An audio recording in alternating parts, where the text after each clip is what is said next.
RRTV 좋아요 구독은 필수지.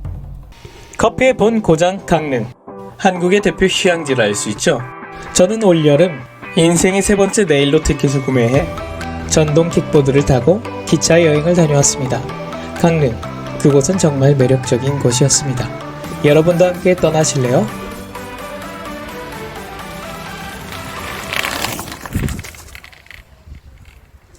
강릉의 두 번째 날, 저는 이른 아침 일어나자마자 전동 킥보드를 타고 약 편도 8km를 달려서 보헤미안이라는 한국의 커피 1세대라 불리우는 유명한 바리스타 박이추 선생님의 커피 공장으로 향했습니다. 보헤미안 역시 테라로사와 함께 전국 탑3 카페 중 하나인데요. 테라로사보다는 외관상으로는 조금 작고 할아버지 댁 시골의 커다란 커피숍에 온 듯한 정겨운 이미지의 외관이었습니다. 뭐를 마실지 고민하다가 전국에서 제일 가는 카페인 만큼 커피도 세계 3대 커피인 자메이카 블루 마운틴 그리고 예멘 모카 마타리를 주문해 마셔봤습니다. 맛을 간략하게 표현하자면 블루 마운틴은 밸런스가 좋다고 이야기되는 커피이지만 블렌딩 탓인지 산미가 굉장히 강했고요. 커피 과자인 로투스 맛이 났습니다.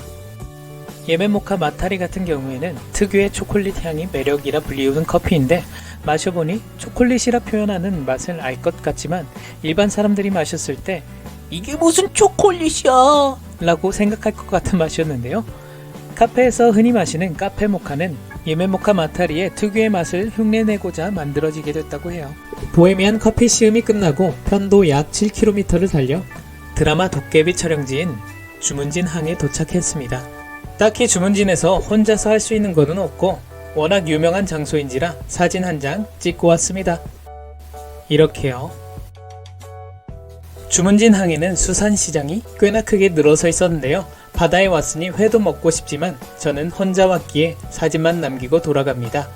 나중에 친구들이나 미래의 여친과 오게 되면 꼭 주문진 명물 오징어빵과 회를 먹고 싶네요. 강릉의 명물이라고 하면 커피 다음은 순두부라죠. 주문진 항으로부터 편도 약 16km를 이동해 초당 순두부 마을로 이동했습니다. 당연히 전동 킥보드 타고 이동했지.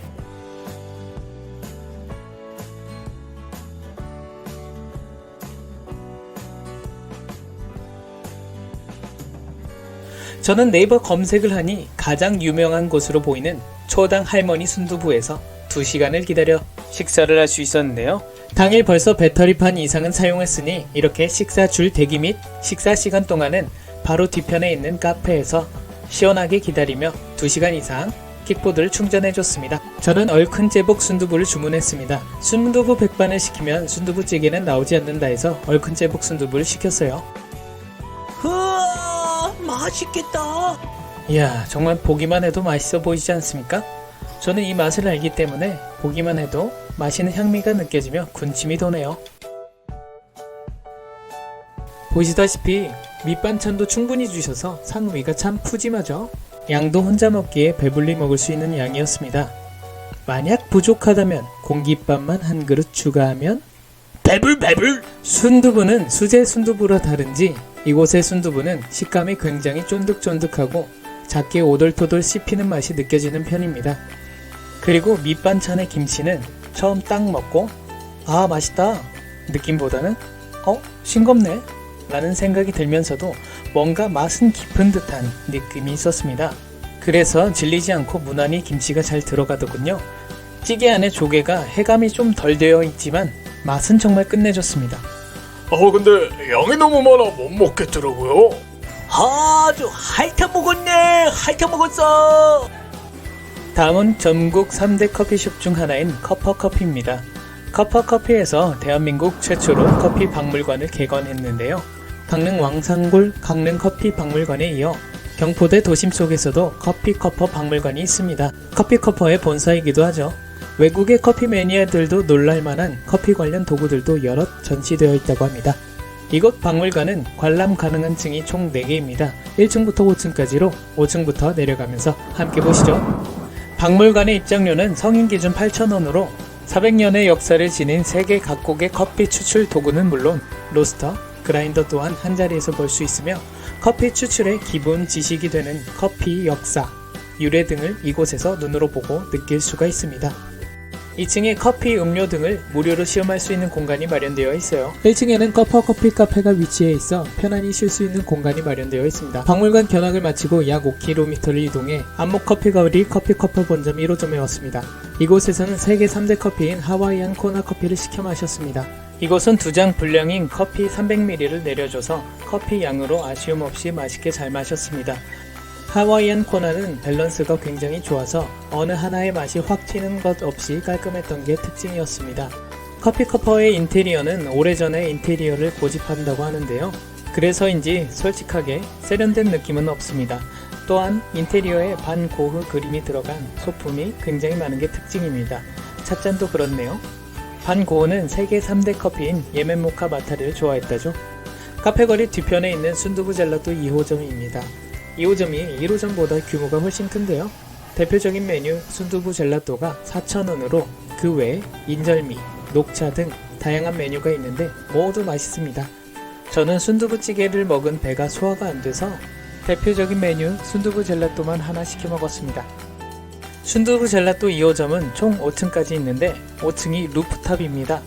또한 1층 밖은 이렇게 야외 정원 및 쉴 수 있는 공간이 마련되어 있네요. 순두부 젤라또를 먹고 약 6km 거리를 또 전동 킥보드를 이용해 강릉역 근처의 게스트하우스로 이동했습니다.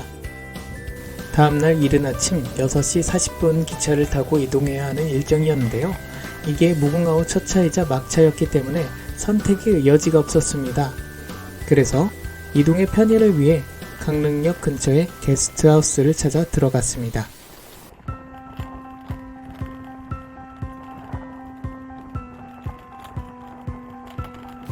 강릉역 게스트하우스 중앙점입니다. 직원분께서 설명도 친절하게 잘해주셨는데요. 내일 도식 8시 반에서 9시 반에 내려오시면 준비되어 있으니까 아, 드시면 진짜요? 되고요. 네. 혹시 주변 돌아보셨어요? 아직 다는 안 봤어요. 아직? 일단은 간단하게 그냥 주변에 가볼 곳 알려드릴게요. 가격은 2019년 8월 기준 8인실 2만원이었는데 정말 만족스럽고 깨끗한 곳이었습니다. 한 가지 불편한 점이 있다면 밤 12시부터 아침 6시 사이에 초등하고 외부 출입이 불가능했던 점입니다. 하지만 숙박 4일치의 쿠폰 도장을 모을 경우 숙박 1일이 무료로 제공된다는 굉장한 장점이 있습니다. 저는 저기 보이는 가장 끝자리 1층 구석에서 잠을 잤습니다. 여기 1층 말이죠. 8인실이지만 저는 귀마개와 안대를 준비해와서 다른 사람들에게 방해받지 않고 잘 잤습니다. 그런데 이른 아침에 일어나서 씻는다고 캄캄한 곳에서 혼자 화장실에서 씻고 나오느냐고 눈치 엄청 보였습니다. 식사 장소 및 파티룸인 1층은 피아노 및 기타도 준비되어 있어서 정말 파티 분위기 나더라고요. 게스트하우스에 짐만 내려놓고 게스트하우스 직원분이 주신 지도를 들고 산책하러 나왔습니다. 함께 둘러볼까요? 게스트하우스 주변에는 월화 풍물시장, 중앙시장, 크고 작은 시장들이 많이 늘어서 있었습니다. 카페도 제가 좋아하는 테라로사 임당점을 비롯하여 여럿 있었고요. 주택 개조 카페 명주 배롱, 그리고 100년 된 일본 적산 가옥을 개조한 5월 커피도 있었고요. 문이 닫혀 있어 영상에 못 담았지만 근처 봉봉방앗간이라는 곳도 카페 명소죠. 강릉 사람들 사이에서는 인기라고 하는 곳이라 해서 가봤습니다. 가게 아주머니께 여쭤보니 시금치 카스테라가 시그니처라 해서 이름도 신기하길래 한번 사봤습니다. 빵에 시금치라니 마리오 방구요. 먹을 때 시금치가 함께 씹히는 것이 상상하기 힘든 맛일 줄 알았는데 의외로 식감과 향이 잘 어우러져 맛있더라고요. 시금치를 싫어하는 사람들에게 영양식으로 추천하기 좋을 것 같습니다. 보기엔 어떤가요? 게스트하우스 주변에 월화거리라는 곳은 이곳 저곳 예쁜 조명들이 많이 늘어서 있었어요. 도로의 분위기는 물론 정말이지 주변 곳곳에 신경을 참 많이 썼다라는 느낌이 있었는데요. 신축 건물, 도로가 많고 깨끗했습니다. 아무래도 2018년도에 강릉 동계올림픽 영향이 컸겠지 싶네요. 모라거리 끝은 버스킹 공연을 하고 있었습니다. 너를 사랑해 이제 모든 시간들을 나와 함께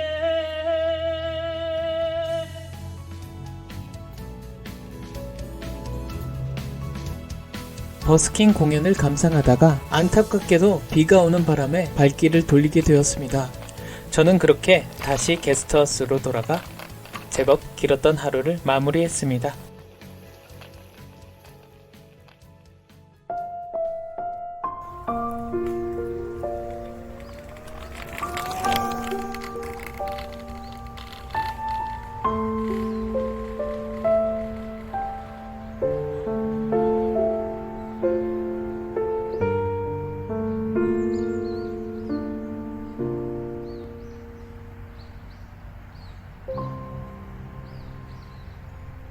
쉽게 도망쳐버린 홀로 버려진 너를 두고 돌아서 버렸던 난데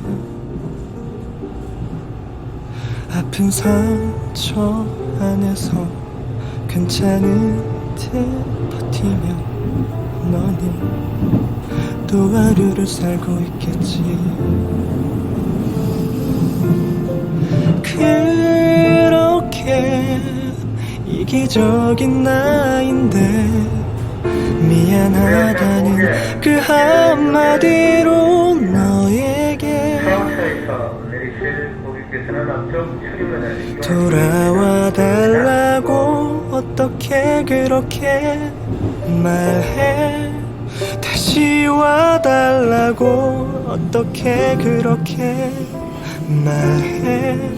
널 떠나 사는 게 어려운 만큼 많이 힘들었어.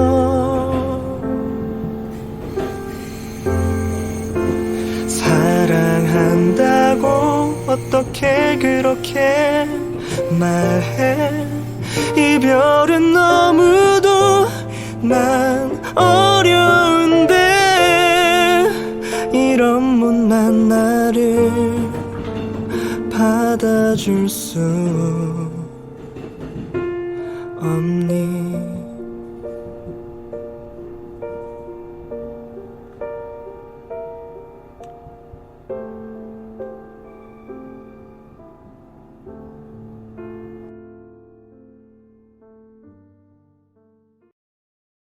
구독과 좋아요 눌러주셨나요?